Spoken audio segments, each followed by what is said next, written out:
Reporte 100. Los jueves tenemos el espacio del Colegio de Sonora y esta mañana nos acompaña Sandra Acosta García. Sandra es doctora en Ciencias Sociales por el Colegio de Sonora y ha realizado investigación sobre el transporte público y le agradezco mucho que esté Sandra con nosotros esta mañana. Buenos días, ¿cómo está? Bienvenida. Buenos días, muchas gracias por el espacio y pues aquí estamos. Usted ha investigado el transporte en Hermosillo y el transporte en León, Guanajuato. Así es, quisimos hacer un estudio del transporte en Hermosillo, pero si lo hacíamos solo de Hermosillo, pues nos quedamos con una idea muy endógena, entonces tendríamos que ponerlo en perspectiva. ¿Por qué León, Guanajuato? ¿Qué hacen en León? ¿Por qué León, Guanajuato? Es una muy buena pregunta. Hay tres factores principales. ¿Por qué? Uno, al estudiar la ley del transporte de aquí del estado, se pone como referencia a León. Sí.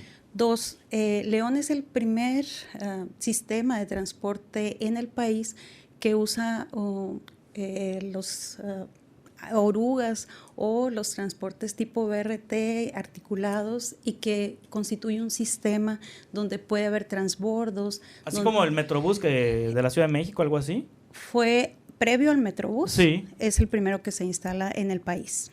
Sí. Pero lo interesante de allí es el proceso que lo llevó a ese punto, a ser la primera ciudad que puso un sistema de transporte articulado e integrado. ¿Está concesionado el transporte en León? Está concesionado. ¿Concesionado a hombres, camión o a empresas? Eso es lo más interesante del sistema de León. Antes de empezar, empezaron con una idea de mejorar el transporte, pero cuando quisieron mejorar el transporte se dieron cuenta que las ciudades, por ejemplo en Curitiba, fueron a Curitiba, Brasil, había allí un Implan. Sí.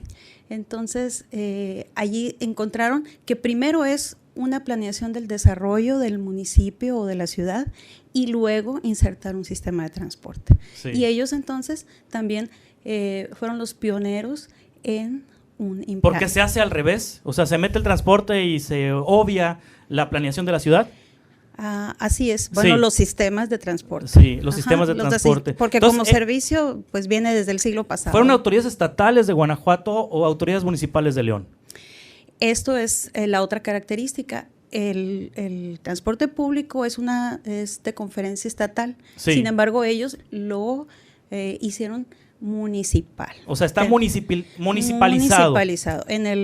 Claro, León tiene otras características distintas. No es la capital del estado, pero sí es la de mayor población, la de mayor peso económico. ¿Cuántos habitantes tiene León?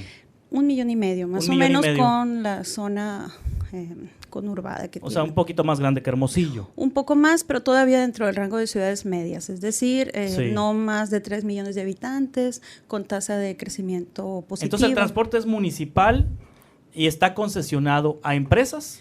Está concesionado a empresas. Las empresas hicieron otra gran empresa que se llama Pagobús, que es la que administra el sistema articulado, y entonces tenemos rutas alimentadoras, auxiliares y las rutas troncales de lo que sería como el Metrobús en la ciudad. ¿Trabaja todo el día? ¿Trabaja día y noche el transporte público de León? Trabaja la mañana, la tarde, hasta muy noche, pero no, pero no todo el día. No 24, no 24 horas. ¿no? 24 horas. No. ¿Cuánto cobran? ¿Cuál es la tarifa en León? Sí es mayor. Bueno, cuando hice el estudio aquí era de 7, allá era de 7.50. Ahorita anda como en 11 pesos allá, pero sí se pueden hacer transbordos. Sí.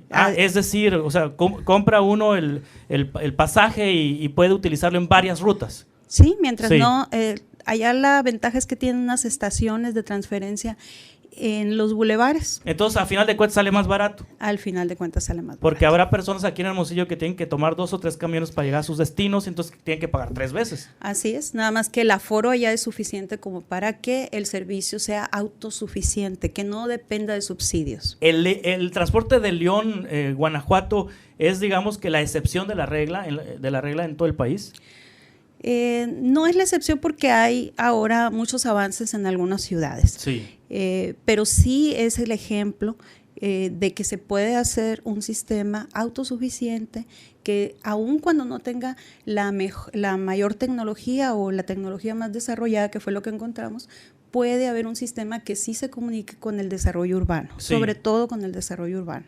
Aquí en Hermosillo yo ubico dos momentos importantes en el transporte público recientemente. Con Eduardo Burs, cuando hace el SUBA, este programa de transporte SUBA, y organiza a los concesionarios en empresas para administrar el transporte. Y el otro momento con Claudia Pavlovich, que decide requisar el transporte para concesionarlo a dos empresas particulares, y saca de la jugada a los concesionarios bajo la justificación de que no dieron el ancho, nunca dieron el ancho. ¿Qué momentos ubica usted como importantes en el transporte de Hermosillo? ¿Cómo evalúa lo que hizo Burs? ¿Cómo evalúa lo que hizo la gobernadora Pavlovich? Aquí es el gran detalle, y en medio hay otro programa que era Bus Sonora. Bus con Padres. Con Bus Sonora fue la inquietud para hacer nuestro estudio, porque se ofreció una nueva forma de gobernar. Ah, bueno, sí, porque se creó el Consejo Ciudadano del Transporte. Se cambió, la tarifa estaba a cargo del Congreso del Estado, luego pasó momentáneamente al gobierno del Estado, se autorizó una tarifa en el 2012 y luego cambia nuevamente a crear un organismo que además cuesta, que es el Consejo Ciudadano del Transporte. Sí. Entonces allí hay como un espacio perdido también en crear un sistema de transporte que sí dialogue con el desarrollo urbano y que sí aporte una nueva forma o una alternativa de movilidad. Pero le han buscado los gobernadores por todas partes, ¿no? Burs, por lo menos Burs, Padres y Claudia Pavlovich. Y la sensación del usuario es que no mejora la calidad del servicio. Porque tenemos, a diferencia, por ejemplo, de León, que hizo un programa de desarrollo a 25 años y con un sistema de transporte inserto allí que libra los problemas que surgen cuando hay un cambio de gobierno. Sí. O sea, con una planeación a largo plazo, pero también sustentada en un servicio que puede autosostenerse, o sea, que no depende de un subsidio, que fue el gran problema. Cuando Burs dejó de ser hombre camión, pasó a ser una empresa concentradora del transporte, que funcionó el primero o segundo año cuando había un apoyo para completar, como no hubo un aumento de la tarifa cada año, se dio un apoyo y entonces el financiamiento de los camiones podía sufragarse y todo estaba bien. Cuando hay un cambio de gobierno se cuestiona ese subsidio, se cuestiona el incremento de la tarifa también, y entonces empezamos a ver esos problemas que terminaron incluso en suspensión del servicio en algunos días o la disminución del número de camiones que circulaba por la ciudad. Es decir, no se atacó el problema de raíz. Sí, o sea, el problema no era quitarles el control a los concesionarios. No creo que resuelva. Sí hay un problema de administración en la empresa. Era evidente que había un problema de administración, en la falta de pago de los trabajadores, etcétera, de la seguridad social. Sí había, era evidente, aunque no pudimos acceder exactamente a los números que manejaban ahí, pero sí se veía. Hay una opacidad también al manejo de la información. Uno entra a los portales aún del gobierno y no encuentra datos específicos. Hay que escarbar mucho por ahí. Pero no lo resuelve por completo si no estamos hablando de un sistema que se comunique con otros sistemas, que apueste no al transporte público, sino ya a la movilidad de una ciudad. Entonces no vemos ese programa, aún con esta requisa que hubo, aún con este cambio, no vemos un cambio verdadero en el sistema. O sea, ese diálogo de ciudad que nos llevaría a cambiar hábitos también de movilidad de nosotros, a tener un poquito más fluida la circulación, a no pasar cuántas horas de nuestra vida trasladándonos. A diario, ¿cuántas horas le dedicamos al traslado? Y las personas que andan en camión todavía le agregan más horas a ese traslado. Sí, ahorita en la mañana una vecina mía que trabaja ahí por el Boulevard Ignacio Salazar, yo vivo sobre el Paseo Río Sonora, la distancia entre el Boulevard Ignacio Salazar y el Paseo Río Sonora pues no es muy amplia, pues no estamos hablando del parque industrial y pueblitos, pues, ¿no? Estamos hablando de una distancia mediana, hasta menos de mediana, ¿no? En carro uno puede llegar sin tráfico en 10 minutos, ¿no? Del Paseo Río Sonora al Ignacio Salazar. Bueno, ella entra a trabajar a las 7 de la mañana. Tiene que salir de su casa a las 5:30 de la mañana para poder llegar a las 7 a su trabajo en el Boulevard Ignacio Salazar porque se transporta en camión. Estamos hablando de 1 hora y media de traslado. porque no tenemos rutas alimentadoras y rutas troncales. Desde el 2003 se hizo un estudio donde ya era viable una ruta troncal. Sí, porque ¿sabe qué tiene que hacer esta vecina mía, Sandra Acosta García, doctora en Ciencias Sociales por el Colegio de Sonora? Tiene que esperar el camión en el Paseo Río Sonora y pues a esa hora no pasa. Entonces tiene que irse caminando hasta las fuentes, hasta el periférico, Solidaridad, hasta las fuentes, sí. Y ahí toma un camión que la deja en el estadio Héctor Espino. Y ahí se baja y toma otro camión que la lleva al Ignacio Salazar. Así es. Y eso la hace perder 1 hora y media de su vida las mañanas. Entra a las 7 y se tiene que salir de su casa a las 5:30. Entonces me imagino que se levanta a las 4:30. Imagínense cuántas horas le dedicamos a eso, porque nada más vemos que es como si le brindáramos un servicio a quien no tiene un vehículo particular o no se puede mover en un vehículo particular. Y no es así.